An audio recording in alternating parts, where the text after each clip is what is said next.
Konglomerasi milik Warren Buffett, Berkshire Hathaway, melaporkan lonjakan laba operasi pada kuartal Maret 2025.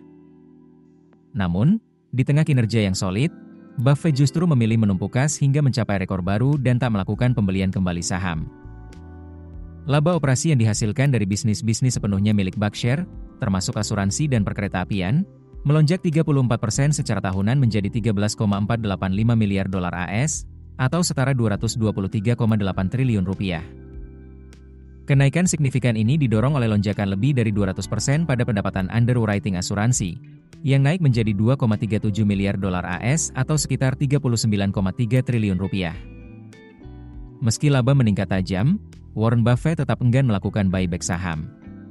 Berkshire menyebut tidak ada pembelian kembali saham sepanjang 9 bulan pertama 2025, meskipun harga saham perusahaan sempat terkoreksi signifikan. Sebaliknya, tumpukan kas Berkshire justru mencapai rekor baru sebesar 381,6 miliar dolar AS, atau sekitar 6.336 triliun rupiah. Angka ini melampaui rekor sebelumnya, 347,7 miliar dolar AS, yang tercatat pada kuartal pertama tahun ini.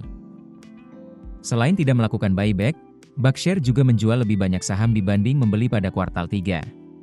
Penjualan bersih saham itu menghasilkan keuntungan kena pajak sebesar 10,4 miliar dolar AS, atau sekitar 172,6 triliun rupiah. Sementara itu, sepanjang tahun 2025, saham kelas A dan B Berkshire masing-masing naik 5%, lebih rendah dibanding kenaikan indeks S&P 500 yang mencapai 16,3%. Warren Buffett yang kini berusia 95 tahun telah mengumumkan akan mundur sebagai CEO pada akhir 2025, setelah 6 dekade memimpin Berkshire. Posisi tersebut akan digantikan oleh Greg Abel, Wakil Ketua Bidang Operasi Non-Asuransi. Buffett akan tetap menjabat sebagai Ketua Dewan Direksi, sementara Abel akan mulai menulis surat tahunan kepada pemegang saham mulai 2026. Sejak pengumuman tersebut, saham Berkshire sempat turun 2 digit dari posisi tertingginya, sebagian karena hilangnya apa yang disebut Buffett Premium, yaitu tambahan harga yang bersedia dibayar investor karena reputasi dan keahlian investasi Buffett.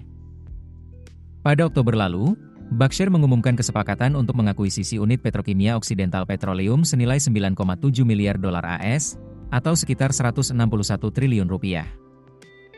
Kesepakatan ini menjadi akuisisi terbesar Berkshire sejak 2022, ketika perusahaan membeli insurer Allegheny dengan nilai 11,6 miliar dolar AS.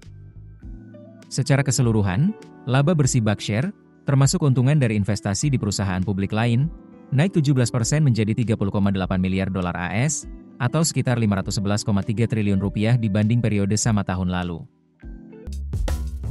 Keputusan bisnis terbaik datang dari data, bukan tebakan. Mudah berlangganan Business Insight dengan subscribe with Google.